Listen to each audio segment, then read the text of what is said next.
Ka Sorkar Jylla kalamang banai hadu khatsan hajar tingka shi hektar na kabenta kitu kinong shnong ki Pynneh Pisa ki Tyllong. Halor kani Menteri Katanat Water Resources uba coming one umban ulapan pauru ekajing ngaudiaw halor kajing jer palat kajing kentur put ki Peit ban shnaying shnasem shajan ki Tyllong lani shajan ki wa.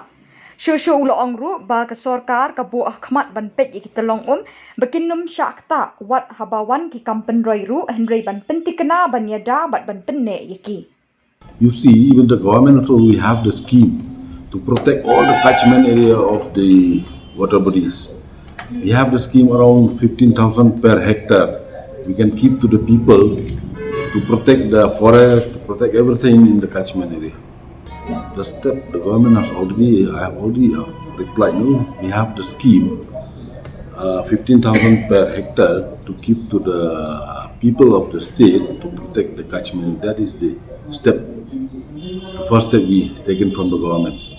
I think now everybody they know this what do you call this High Court also they issue order time to time, even in the surrounding of the dam site also.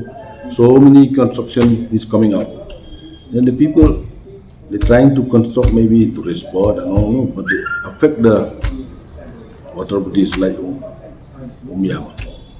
Then even the what do you call this? Wamkra also. Wamkra also, so many people that encroach Wamkra. Why is this Wamkra is sometimes we get a flood? Because the people that encroach the water bodies, no? We trying this year also we trying to submit a scheme to protect this Wamkra. At the same time we want to clean the Wamkra river. But unfortunately the central government they didn't sanction that scheme. We proposed around 600 crores something. As of now, as by my knowledge, I am trying to contact these people from the ministry. They didn't sanction that scheme. As me, we don't have this much of money because Meghalaya is a small state. No, 600 crores is a big amount. If we did get a sanction, how can we clean it? You know, the state government, we don't have so much money we have in the state. It's difficult for us to bear from the state government to clean all this type of things. Yes, sure. Trying to, if I continue 5 years, then I'll continue to pursue all this. As of now, we don't have any idea regarding this one. I'll ask officer to check and I will examine that what is the problem regarding that.